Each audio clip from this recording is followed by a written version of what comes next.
Hello students, welcome back to the second part of the journal entry lecture. আমরা আমাদের first পার্টে perpetual and periodic মেথডের difference দেখেছিলাম এবং এই দুই মেথডে আমাদের পারচেজ রিলেটেড যে চারটা ট্রানজ্যাকশন আছে that is purchase Returns, purchase discount and purchase freight cost. এই চারটা ট্রানজ্যাকশনের জন্য আমাদের পারপেচুয়াল অ্যান্ড পিরিয়ডিক মেথডের জার্নাল এন্ট্রিগুলো কী হবে সেগুলো আমরা দেখেছিলাম। অ্যান্ড আজকে আমরা এই দুই মেথডে দেখব আমাদের যে সেলস রিলেটেড যে চারটা ট্রানজ্যাকশন আছে that is the sales itself, then sales returns, then sales discount and sales related যে freight cost। এই চারটা ট্রানজ্যাকশনে আমাদের পারপেচুয়াল অ্যান্ড পিরিয়ডিক মেথডে জার্নাল এন্ট্রি ট্রিটমেন্ট কীরকম হবে সেটা আমরা দেখব। তো এই চারটা এন্ট্রির জন্য আমরা বেসিকলি সেলসের পিরিয়ডিক মেথডকে ফোকাস করে শুরু করতে পারি, ওকে? দেন আমরা পারপেচুয়ালে যাব। তো আমরা আগে একটু পিরিয়ডিক মেথডটাকে এক্সপ্লোর করি। খেয়াল করেন, প্রথম ট্রানজ্যাকশন রিলেটেড টু সেলস। আমরা যখন সেল করব তখন আমরা সেলস রেভিনিউ হিসেবে ক্রেডিট করে দিব। এটা হচ্ছে আমাদের সিম্পল কনসেপ্ট, রাইট? যদি আমরা আমাদের চ্যাপ্টার 1, 2, 3 এর সার্ভিস রিলেটেড ট্রানজ্যাকশনস যখন আমরা করেছিলাম সেখান থেকে রিলেট করে মনে করার ট্রাই করি যে সার্ভিস আমার রেভিনিউ, যখনই সার্ভিস হবে আমরা সার্ভিস রেভিনিউ ক্রেডিট করে দিব। And in the same way আমাদের ইনভেন্টরি রিলেটেড এই চ্যাপ্টারে আমরা দেখতে পাচ্ছি যখনই প্রোডাক্ট বা ইনভেন্টরি সেল হলে আমরা সেলস রেভিনিউ ক্রেডিট করে দিব, অ্যান্ড সেটা এখানে করেছি। অ্যান্ড তারপরে এসে দেখেন আমাদের লাস্ট ক্লাসের কনসেপ্টের মতোই যে প্রত্যেক ইনিশিয়াল ট্রানজ্যাকশন বাই বা সেল রিলেটেড, পারচেজ বা সেল রিলেটেড, সেটা অন অ্যাকাউন্ট বা ধারে হবে। তো এখানে হচ্ছে আমাদের সেলসটাও অ্যাকচুয়ালি অন অ্যাকাউন্টে বা ধারে হচ্ছে। দ্যাটস ওয়াই আমরা সেলস রেভিনিউ ক্রেডিট করেছি, বাট এখনও ক্যাশ টাকা পাইনি দেখে আমরা এখানে অ্যাকাউন্টস রিসিভেবল ডেবিট করছি, রাইট? এখনও ক্যাশ টাকা পাইনি মিনস ফিউচারে আমরা পাবো বা ফিউচারে রিসিভ করব। দ্যাটস ওয়াই এখানে রিসিভেবল ডেবিট হয়ে গেল। অ্যান্ড এটা আমাদের ডেবিট হওয়ার কারণ হচ্ছে রিসিভেবল আমাদের অ্যাসেট, কারণ ফিউচারে রিসিভ করা মানে ফিউচার ইকোনমিক বেনিফিট পাওয়া, অ্যান্ড যেটা আমাদের ফিউচারে ইকোনমিক বেনিফিট দিবে সেটাই আমাদের জন্য অ্যাসেট। এটা গেল। দেন হচ্ছে আমাদের সেকেন্ড যে ট্রানজ্যাকশন সেটা হচ্ছে related to sales returns and allowances, okay? So এক্ষেত্রে আমরা কি করব, যেমনটা আমরা আগে দেখেছিলাম যে পারচেজে যে জার্নাল এন্ট্রিটা হতো পারচেজ রিটার্নে তার অপোজিটটা হয়ে যেত। এখানেও আমরা সেম দেখব যে সেলসের জন্য আমরা যে জার্নাল এন্ট্রি দিয়েছি এখানে সেলস রিটার্নসের জন্য তার অপোজিটটা দিয়ে দিব। সো যখনই সেলস রিটার্নস হবে তখনই আমরা এখানে sales returns and allowance debit করে দিব। এটার কারণ হচ্ছে সেলস আমার অরিজিনালি কিন্তু একটা রেভিনিউ, সেজন্য এটা আমাদের এখানে ক্রেডিট হয়েছে, রাইট? আর সেলস রিটার্ন এটা কিন্তু আমাদের হচ্ছে এই সেলস অ্যাকাউন্টের বা সেলস রেভিনিউ অ্যাকাউন্টের কন্ট্রা বা অপোজিট। সো সেলস যদি আমাদের ক্রেডিট হয় সেলস রিটার্ন অবশ্যই আমাদের এখানে ডেবিট হয়ে যাবে, ঠিক আছে? মানে সেলস রিটার্নের কারণে আমার সেলস অ্যাকচুয়ালি কমে যাচ্ছে, দ্যাটস ওয়াই আমি সেলস রিটার্নসকে ডেবিট করে দিচ্ছি। অ্যান্ড সেলস করার সময় যেহেতু আমাদের অ্যাকাউন্টস রিসিভেবল ডেবিট হয়েছিল, কারণ রিসিভেবল ইনক্রিজ হয়ে গিয়েছিল, আমার এক্সপেকটেশন ক্রিয়েট হয়েছিল যে আমি ফিউচারে রিসিভ করব। আর এখন যেহেতু আমার কিছু প্রোডাক্ট রিটার্ন চলে আসছে, যেই প্রোডাক্টটুকু আমার রিটার্ন আসছে তার জন্য কিন্তু আমি আর ফিউচারে রিসিভ করব না, ওকে? ফিউচারে আর রিসিভ করব না, আমার এখানে ক্লেম বা রিসিভেবল কমে যাচ্ছে। সো এখানে রিসিভেবল কমে যাওয়ার কারণে কিন্তু আমি অ্যাকাউন্টস রিসিভেবল ক্রেডিট করে কমিয়ে দিচ্ছি এটাকে, ওকে? ইন আদার ওয়ার্ডস আমাদের সেলসের সময় যেমন রিসিভেবল ডেবিট হয়েছে, এখন সেলস রিটার্নসের সময় রিসিভেবল কমে গিয়ে ক্রেডিট হয়ে যাবে। ডান কিন্তু এখানেই। দেন আমাদের থার্ড যে transaction that is related to sales discount, okay? এটা আমাদের sales discount related transaction. So ডিসকাউন্টের কনসেপ্টটা ডেফিনেটলি আপনাদের মনে আছে যে আমি তখনই সেলস ডিসকাউন্ট দিব যখন আমাকে আমার বাকি টাকাটা বা রিসিভেবলটা ডিসকাউন্ট পিরিয়ডের মধ্যে আমার যে বায়ার সে পে করে দিবে, রাইট? আমাদের এইরকম টার্মের কথা তো মনে আছে, লাইক 310, N30, যেটার ইন্টারপ্রিটেশন হচ্ছে যে আমার এই ডিসকাউন্ট কন্ডিশন মিন করছে যে যদি আমার কাছ থেকে প্রোডাক্ট ধারে কেনার পরে কেউ বা কোনো বায়ার 10 দিনের মধ্যে যদি আমাকে সেই টাকা পে করে দেয় তাহলে সে 3% ডিসকাউন্ট পাবে। আর যদি সেটা করতে না পারে তাকে অবশ্যই 30 দিনের মধ্যে কিন্তু ফুল টাকা পে করতে হবে, তখন আর ডিসকাউন্ট অ্যালাউড হবে না। তো এখানে আমরা যখন ডিসকাউন্ট নিয়ে কথা বলছি, এখানে ধরেই নিচ্ছি যে ডিসকাউন্ট পাওয়ার জন্য আমাকে 10 দিনের মধ্যে টাকা পে করে দিয়েছে। আর যখনই আমাকে টাকা পে করবে, আমি সেলার হিসেবে কিন্তু টাকা রিসিভ করব, তখনই আমার ক্যাশ ডেবিট হয়ে যাবে, রাইট? কারণটা কি? কারণটা হচ্ছে, খেয়াল করে দেখেন, যখন আমি এখানে অরিজিনালি সেল করেছিলাম, 1 নম্বর ট্রানজ্যাকশনের কথা বলছি, এখানে যখন আমি অরিজিনালি সেল করেছিলাম আমি কিন্তু অ্যাকাউন্ট রিসিভেবল ডেবিট করি, তখন কোনো ক্যাশ টাকা পাইনি। এখন এসে আমি ক্যাশ টাকা পাবো যখন ডিসকাউন্ট নেওয়ার জন্য আমার বায়ার আমাকে আগে আগে টাকা পে করে দিচ্ছে, রাইট? অ্যান্ড দেয়ারফর আমি এখন ডিসকাউন্ট পিরিয়ডে ক্যাশ টাকা পাওয়ার জন্য ডিসকাউন্ট অ্যালাউ করব, দ্যাটস ওয়াই ক্যাশ আমার ইনক্রিজ হয়ে ডেবিট হয়ে যাচ্ছে, অ্যান্ড সেলস ডিসকাউন্টটাও কিন্তু এখানে ডেবিট হয়ে যাচ্ছে। দ্য রিজন ইজ, আমি যখন সেল করেছিলাম তখন সেলস রেভিনিউ এখানে দেখেন ক্রেডিট করেছিলাম, ওকে? আর সেলস ডিসকাউন্টটা হচ্ছে মূলত আমার সেলসের কন্ট্রা কিন্তু, ওকে? সো সেলস যেহেতু আমার এখানে ক্রেডিট হয়েছে, সেলস ডিসকাউন্ট অবশ্যই এখানে আমার ডেবিট হতে হবে, ওকে? কারণ সেলস ডিসকাউন্ট হচ্ছে আমার সেলসের কন্ট্রা, সেলস ক্রেডিট হওয়ার কারণে সেলস ডিসকাউন্ট অবশ্যই ডেবিট হবে। দিস ইজ বিকজ আপনি যেই পরিমাণ সেলস ডিসকাউন্ট দিয়ে দিবেন সেই পরিমাণ কিন্তু কম টাকা আপনি সেল করে পাবেন। সো কনসেপচুয়ালি আপনার সেলস ডিসকাউন্ট যত বেশি দিবেন আপনার সেলস থেকে রেভিনিউ বা ইনকাম তত কম হবে। অ্যান্ড সেলস যখন আমি করে থাকি তখন এটাকে ক্রেডিট করেছি, অ্যান্ড এখন ডিসকাউন্ট দেওয়ার কারণে এটাকে আমি ডেবিট করছি। অ্যান্ড ফাইনালি ডিসকাউন্ট পাওয়ার জন্য আমার যে বায়ার, সে আমাকে ডিসকাউন্ট পাওয়ার জন্য বাকি টাকাটা, অবশিষ্ট টাকাটা ডিসকাউন্ট বাদ দিয়ে যেটা থাকে সেটা পে করে দিচ্ছে দেখে আমরা কিন্তু এখানে আমাদের যে রিসিভেবল ছিল বা ক্লেম ছিল সেই রিসিভেবলকে ক্রেডিট করে কমিয়ে দিচ্ছি। দ্যাট ইজ, ডিসকাউন্ট পাওয়ার জন্য সেলার আমাকে ক্যাশ টাকা দিয়েছে, ক্যাশ বেড়ে গেল, অ্যান্ড আমি যেহেতু ক্যাশ পেয়ে যাচ্ছি, ফিউচারে আর তার কাছ থেকে কোনো টাকা আমি রিসিভ করব না, কারণ আমার ক্লেমটা এখানে ক্লিয়ার হয়ে গিয়েছে দেখে আমি অ্যাকাউন্ট রিসিভেবলকে ক্রেডিট করে কমিয়ে দিচ্ছি, কারণ আর আমার কোনো রিসিভেবল থাকবে না। সো ইন আদার ওয়ার্ডস যদি বলি, আমাদের উপরে এখানে বিষয়টা হচ্ছে আমরা যখন সেল করেছি রিসিভেবল ডেবিট করেছি, এখন আমরা টাকা পেয়ে যাচ্ছি, রিসিভেবল ক্রেডিট করে দিব, কারণ এখানে আগে আমরা ডেবিট করেছিলাম বাকিতে সেল করার কারণে, ফিউচারে রিসিভ করব। আর এখানে এসে দেখেন ফিউচারে আমি ক্যাশ রিসিভ করে ফেলছি দেখে আমার অ্যাকাউন্টস রিসিভেবলটা এখানে ক্রেডিট হয়ে কমে যাচ্ছে। অ্যান্ড ফাইনালি আমাদের লাস্ট যে ট্রানজ্যাকশন সেটা হচ্ছে সেলস যে ফ্রেট কস্ট হয়ে থাকে, সেলস ট্রান্সপোর্টেশন কস্ট বা ফ্রেট আউট যেটা, সেটার জন্য আমরা এখানে ডেলিভারি এক্সপেন্স, অথবা আপনি যদি বলেন ট্রান্সপোর্টেশন কস্ট, অথবা আপনি যদি বলেন ফ্রেট আউট, ওকে, যেই নামে ডাকেন না কেন, এটা এক্সপেন্স হিসেবে আমার কিন্তু ডেবিট হয়ে যাচ্ছে, ওকে? এটা আমার ডেবিট হয়ে যাচ্ছে কারণ এটা আমার এক্সপেন্স। আর এখানে ফ্রেট কোম্পানি বা ট্রান্সপোর্টেশন কোম্পানি যে আছে তাকে আমি অন স্পট টাকা পে করে দিচ্ছি ক্যাশে, সো ক্যাশ আমার ক্রেডিট হয়ে যাচ্ছে, ঠিক আছে? তাহলে সেলস ফ্রেট কস্ট বা সেলস ট্রান্সপোর্টেশন আমার সিম্পলি একটা এক্সপেন্স। আরও স্পেসিফিকলি যদি বলি, আপনাদের অলরেডি শিখিয়েছি, এটা হচ্ছে আমার একটা অপারেটিং এক্সপেন্স, অপারেটিং এক্সপেন্স, ওকে? সো এটা হচ্ছে আমাদের এখানে ডেবিট হয়ে যাবে, আর ক্যাশে আমি টাকা পে করে দিচ্ছি, সো ক্যাশ আমার এখানে ক্রেডিট হয়ে যাবে। হোপফুলি এটা আমরা বুঝতে পেরেছি, আমাদের কাছে ক্লিয়ার লেগেছে। অ্যান্ড যদি আমরা উপরে পারচেজ রিলেটেড 4টা ট্রানজ্যাকশন ছিল সেগুলোর সাথে যদি এখানে মিলিয়ে বা অ্যালাইন করে দেখার ট্রাই করি তাহলেও এখানে আমরা ক্লিয়ারলি বুঝতে পারবো, ঠিক আছে? এটা আমরা বেসিকলি পিরিয়ডিক সিস্টেমে রেখেছি, ওকে?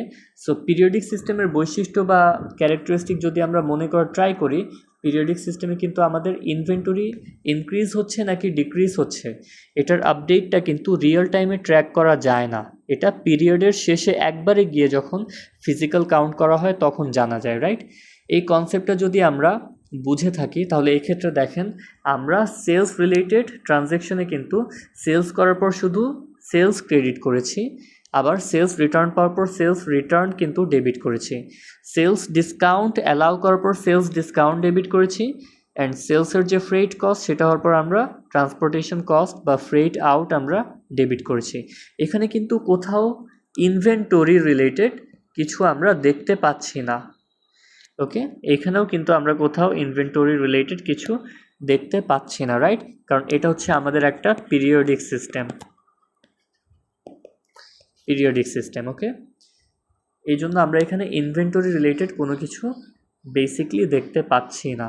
এবার আমরা তাহলে পারপেচুয়াল সিস্টেমে গেলে হোপফুলি দেখতে পারবো, কারণ পারপেচুয়ালের ক্যারেক্টারিস্টিকটাই হচ্ছে যে পারপেচুয়াল প্রত্যেকটা বাই অ্যান্ড প্রত্যেকটা সেল ট্রানজ্যাকশনের পরে লেটেস্ট ইনভেন্টরি কাউন্ট বা ইনভেন্টরি আপডেট বা কত টাকার ইনভেন্টরি আছে সেটাকে ক্যালকুলেট করে সবচেয়ে রিয়েল টাইম যে আপডেট সেটা আমাদের দিয়ে থাকে। ওকে, তাহলে আমরা এবার সেলস রিলেটেড যে 4টা ট্রানজ্যাকশন আছে সেগুলোর পারপেচুয়াল ট্রিটমেন্ট কী হবে সেটাতে আসি। অ্যান্ড সেটাতে এসে ডিপ যাওয়ার আগে আমরা আগে খেয়াল করে দেখি আমরা পিরিয়ডিকে যে জিনিসটা দেখেছি। ওকে, পিরিয়ডিকে দেখেন receivable debit, sales revenue credit, এখানেও কিন্তু receivable debit, sales revenue credit হচ্ছে। পিরিয়ডিকে আমরা যে রিটার্ন ডেবিট দেখেছি, রিসিভেবল ক্রেডিট দেখেছি, সরি আমি একটু আগে মেবি এখানে sales revenue debit receivable credit বলে ফেলেছিলাম, দ্যাট ইজ মাই মিস্টেক। আমি আবার এই পার্টটাকে একটু রিপিট করছি। সেটা হচ্ছে পিরিয়ডিকে সেলস করার সময় যখন আমরা সেলস ক্রেডিট আর রিসিভেবল ডেবিট দেখেছি, এখানেও কিন্তু সেলস ক্রেডিট আর রিসিভেবল ডেবিট হচ্ছে। আবার পিরিয়ডিকে যখন সেলস রিটার্নসের সময় আমরা রিটার্নস ডেবিট রিসিভেবল ক্রেডিট দেখেছি, পারপেচুয়ালেও কিন্তু আমাদের রিটার্নস ডেবিট আর রিসিভেবল ক্রেডিট হচ্ছে। দেন নেক্সটে ডিসকাউন্টের ক্ষেত্রে আমরা পিরিয়ডিকে দেখেছিলাম যে ক্যাশ, ডিসকাউন্ট এগুলো ডেবিট হচ্ছে অ্যান্ড রিসিভেবল ক্রেডিট হচ্ছে। পারপেচুয়ালেও সেম, ক্যাশ আর ডিসকাউন্ট ডেবিট হচ্ছে অ্যান্ড রিসিভেবল ক্রেডিট হচ্ছে। অ্যান্ড ফাইনালি পিরিয়ডিকে আমরা সেলস ট্রান্সপোর্টেশন বা সেলস ফ্রেট কস্ট দেখেছিলাম যে freight cost debit, cash credit, এখানে আমাদের ডেলিভারি এক্সপেন্স বা freight cost debit, cash credit হচ্ছে, রাইট? পার্থক্য তাহলে এই দুইটা মেথডে কোথায়? দেখেন দুইটা মেথডে পার্থক্য হচ্ছে এখানে যে ইয়েলো মার্ক করা পোর্শন আছে। ওকে, এখানে ইয়েলো মার্ক করা পোর্শন আছে যে এই জায়গাটাতে জাস্ট পার্থক্য, আর কোথাও না। কেন পার্থক্যটা? এটার অ্যান্সার আমরা পিরিয়ডিক আর পারপেচুয়ালের ডেফিনিশন থেকে পাবো। আবারও বলছি, পিরিয়ডিক কিন্তু কাজ করে হচ্ছে জাস্ট ইনভেন্টরিটা আমাদের বছর শেষে কত আছে সেটা ফিজিক্যাল কাউন্টের পর জানানোর ক্ষেত্রে ক্যালকুলেশন করে কাজ করে। আর পারপেচুয়াল আমাদের কি কাজ করে? সে হচ্ছে প্রত্যেকটা বাই অ্যান্ড প্রত্যেকটা সেলের পর যে যে লেটেস্ট আপডেট ইনভেন্টরি সেটা জানায়। ওকে, অ্যান্ড এক্ষেত্রে খেয়াল করে দেখেন পিরিয়ডিকে কিন্তু আমাদের সবগুলো কিন্তু আইটেম সেলস রিলেটেড, এখানে সেলস, এখানে সেলস, এখানেও কিন্তু সেলসের ডিসকাউন্ট, এখানে হচ্ছে সেলসের ট্রান্সপোর্টেশন। এখানে আমাদের ইনভেন্টরি কত বাড়ছে বা কমছে এটার কোনো ফোকাস আমরা দেখতে পাচ্ছি না। অপরদিকে আমরা যখন এখানে পারপেচুয়ালের কথা বলছি, পারপেচুয়াল দেখেন যখন সেল হচ্ছে, ওকে, যখন সেল হচ্ছে তখন দুইটা কাজ করছে। একটা হচ্ছে রেগুলারভাবে যে সেল করার কারণে আমার ইনকাম বা রেভিনিউ বাড়ছে সেটাকে রেকগনাইজ করছে। আরেকটা সে যে কাজ করছে সেল করার কারণে আমার ইনভেন্টরি কিন্তু কমে যাচ্ছে, রাইট? আমরা যখন প্রোডাক্ট সেল করছি আমার কিন্তু স্টকে যে ইনভেন্টরি থাকে সেটা কমে যাচ্ছে বা রিডিউস হয়ে যাচ্ছে। ওকে, ইন সিম্পল ওয়ার্ডস আমাদের যদি একটা সুপার শপের এক্সাম্পল নিই, আমরা যখন সুপার শপে শপিং করতে যাই সেখানে গিয়ে আমরা কার্টে প্রোডাক্টগুলোকে প্রোডাক্ট তুলে আমরা চেক আউট কাউন্টারে নিয়ে যাই। সেখানে সে কি করে, আমার প্রোডাক্টটাকে স্ক্যান করে আমাকে দিয়ে বলে যে আপনার প্রোডাক্ট আপনি কিনে ফেলেছেন। ইন আদার ওয়ার্ডস আমাদের প্রোডাক্ট আমরা সেল করে ফেলেছি। তাহলে সে যে স্ক্যান করার পারপাসটা কি? স্ক্যান করার পারপাসটা হচ্ছে তার কম্পিউটার কিন্তু সাথে সাথে রিড করে ফেলে বা রেকগনাইজ করে ফেলে যে এই ইনভেন্টরি আর আমার স্টকে নেই, ইনভেন্টরি চলে যাচ্ছে বা ইনভেন্টরি রিডিউস হয়ে যাচ্ছে। সো ইনভেন্টরি রিডিউস হয়ে যাওয়া বা চলে যাওয়া মানে ইনভেন্টরি কমে যাচ্ছে, অ্যান্ড ইনভেন্টরি কমে গেলে এটা যেহেতু আমার অ্যাসেট, এখানে আপনি একটু এবার খেয়াল করে দেখেন ইনভেন্টরি ক্রেডিট হয়ে যাচ্ছে কিন্তু। ওকে, সো ইনভেন্টরি আমরা ক্রেডিট করছি, এটার মানে হচ্ছে ইনভেন্টরি আর আমাদের স্টকে নাই, এটা বেসিকলি সেল হয়ে যাচ্ছে। ঠিক আছে, অ্যান্ড ইনভেন্টরি আমরা এখানে ক্রেডিট করে ফেলেছি। আর নেক্সটে আমরা সেলস রিটার্নসের কথা যদি বলি, সেলস রিটার্নস মানে হচ্ছে আপনার প্রোডাক্ট আপনি সেলার হিসেবে সেল করেছেন, বাট ফিউচারে বায়ার সেটাকে আবার ফেরত দিয়ে দিয়েছে।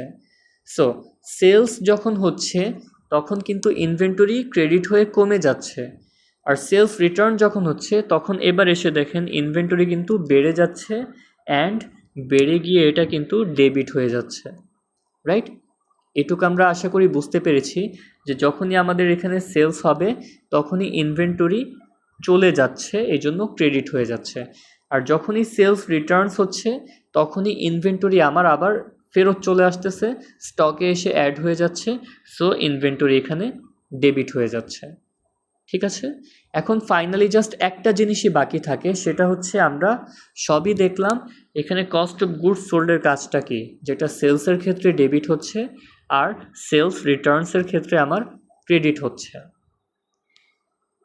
ওকে, এখানে কস্ট অফ গুডস সোল্ডের কাজটা কি সেটা যদি আমরা জানতে চাই, অলরেডি আমরা যে কনসেপ্টগুলো চ্যাপ্টার 1 থেকে 4-এর মধ্যে শিখেছি সেটা দিয়েই এই জিনিসটাকে অ্যান্সার করতে পারার কথা। একটু আমরা চিন্তা করতে থাকি, মিনওয়াইল আমি এই জিনিসগুলো ইরেজ করে এটা এক্সপ্লেইন করছি। ওকে, সো আমরা চ্যাপ্টার 3 যখন করেছিলাম, চ্যাপ্টার 3-তে মনে করে দেখবেন যে আমরা যখন আমাদের সাপ্লাইজ ইউজ করেছি, ওকে, তখন কিন্তু সাপ্লাইজকে আমরা ক্রেডিট করে দিয়েছি। এটাকে ইউজ করার কারণে কিন্তু আমরা সাপ্লাইজ এক্সপেন্সকে ডেবিট করেছিলাম। রাইট, কি লজিক দিয়ে ডেবিট করেছিলাম, কারণ এই যে সাপ্লাইজ ছিল এটা আমার কিন্তু একটা অ্যাসেট। রাইট, এটা যখন আমরা ইউজ করে ফেলেছি এই অ্যাসেট ক্রেডিট হয়ে কমে যাচ্ছে, অ্যান্ড ইউজ করা মানে হচ্ছে এটা আমার রেভিনিউ জেনারেশনে কন্ট্রিবিউট করে ফেলেছে, সো এক্সপেন্স হয়ে এটা বেড়ে যাচ্ছে, তাই আমরা এটাকে এভাবে ডেবিট করেছিলাম। রাইট, একই কনসেপ্ট কিন্তু আমরা এখানে অ্যাপ্লাই করছি। খেয়াল করে দেখেন, যতদিন আমাদের কাছে ইনভেন্টরি ছিল ততদিন কিন্তু এটা আমাদের অ্যাসেট ছিল, কারণ এটা আনসোল্ড ছিল বা আনইউজড ছিল।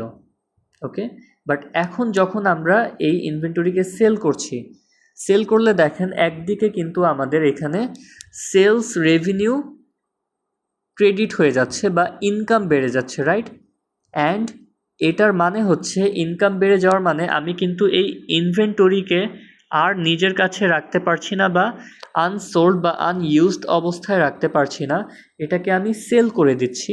এটাকে সেল করে দেওয়া মানে হচ্ছে এটা কিন্তু আমার এই রেভিনিউ জেনারেশনে কন্ট্রিবিউট করে ফেলছে, সো এটা কিন্তু আনইউজড থেকে অ্যাকচুয়ালি ইউজড হয়ে যাচ্ছে।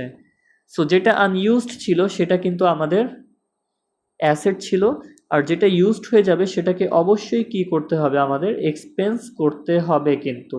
রাইট, সেটাকে অবশ্যই এক্সপেন্স করতে হবে। সো আমরা কি করছি এখানে, এই অ্যাসেটকে কনভার্ট করে এক্সপেন্স বানাই দিচ্ছি। একইভাবে ইনভেন্টরি যেটা আছে আমাদের, এই ইনভেন্টরিকে আমি কিন্তু কনভার্ট করে এক্সপেন্স বা এখানে আমাদের কেসে কস্ট অফ গুডস সোল্ড বানাই দিচ্ছি। ওকে, সো এখানে cost of goods sold debit হচ্ছে বা এই এক্সপেন্স অ্যাকাউন্ট আমার কিন্তু ডেবিট হয়ে যাচ্ছে বা বেড়ে যাচ্ছে, কারণ এটা এখন আমাদের সেলস রেভিনিউতে বা রেভিনিউ জেনারেশনে কন্ট্রিবিউট করছে।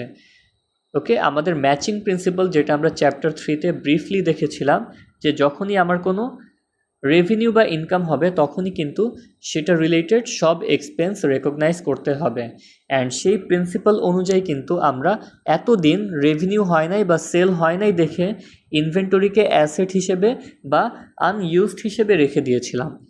আর এখন রেভিনিউ বা ইনকাম হয়ে যাচ্ছে দেখে আমরা এই অ্যাসেটকে ক্রেডিট করে কমায় দিচ্ছি।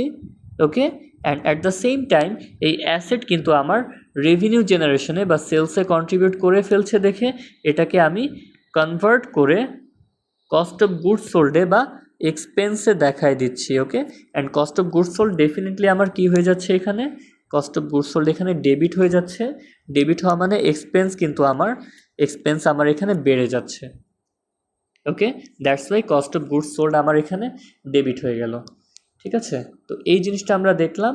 আর ফাইনালি সেলস করলে আমার যেটা হয়, আমরা একটু আগে দেখলাম সেলস করলে আমার ইনভেন্টরি ক্রেডিট হয়ে যাচ্ছে, এটা কনভার্ট হয়ে যাচ্ছে কস্ট অফ গুডস সোল্ডে। আর সেলস রিটার্ন যদি হয়ে থাকে তাহলে এটার অপোজিট ইম্প্যাক্ট পড়বে, যে সেলস রিটার্ন হওয়া মানে ইনভেন্টরিটা আবার আপনার ওয়্যার হাউসে হোক বা গোডাউনে হোক বা শোরুমে হোক সেখানে ফেরত চলে আসছে, রাইট? দ্যাটস ওয়াই এখানে ইনভেন্টরি আবার ডেবিট হয়ে যাচ্ছে। অ্যান্ড সেলস রিটার্ন হওয়া মানে সেলস কমে যাচ্ছে, সো কস্ট অফ গুড সোল্ডটাও আমার কমে যাবে, কিন্তু এখন আর সেলস হচ্ছে না। সো সেলস বা রেভিনিউ যদি না হয় এক্সপেন্সও হবে না, এক্সপেন্সটাও আমার কমায় দিতে হবে। দ্যাটস ওয়াই নোটিস করেন এখানে কস্ট অফ গুড সোল্ড যেটা ছিল সেটা আমার কমে গিয়ে কিন্তু ক্রেডিট হয়ে যাচ্ছে। ওকে, কস্ট অফ গুড সোল্ড কমে গিয়ে ক্রেডিট হয়ে যাচ্ছে, ঠিক আছে?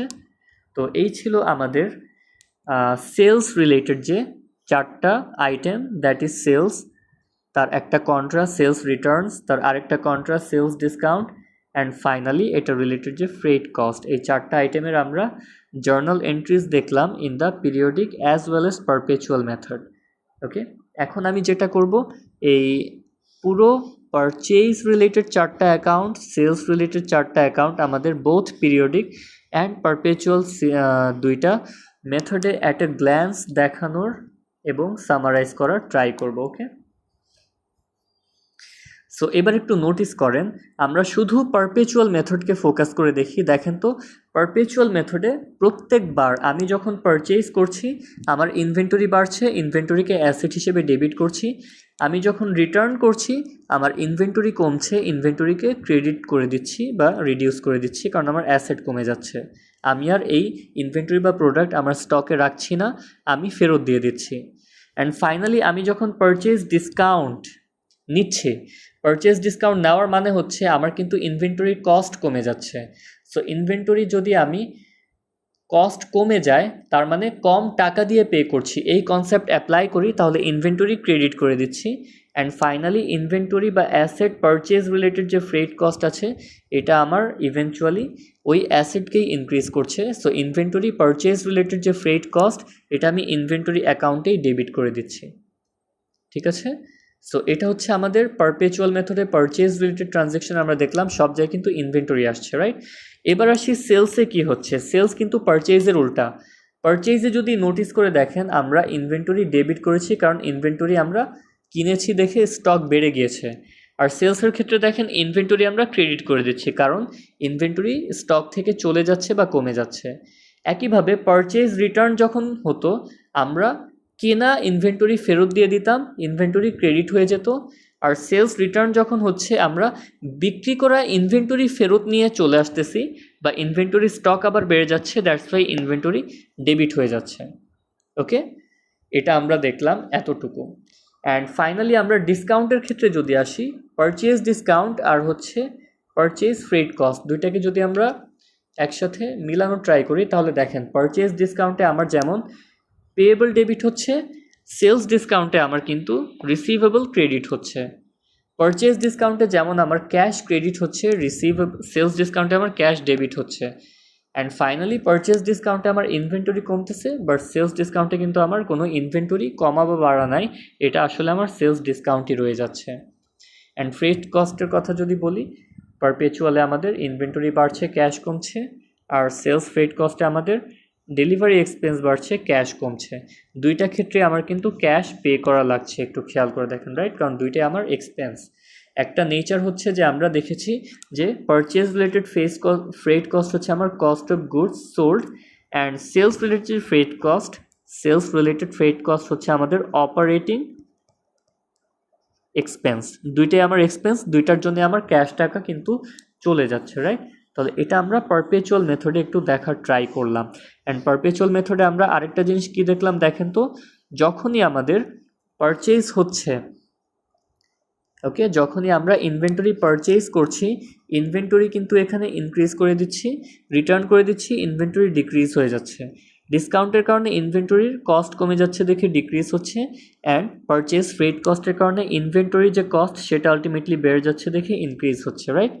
অ্যান্ড সেলস যখন করছি ইনভেন্টরি আমার কমে যাচ্ছে, রিটার্ন যখন করছি সেলস রিটার্ন যখন পাচ্ছি ইনভেন্টরি আবার বেড়ে যাচ্ছে।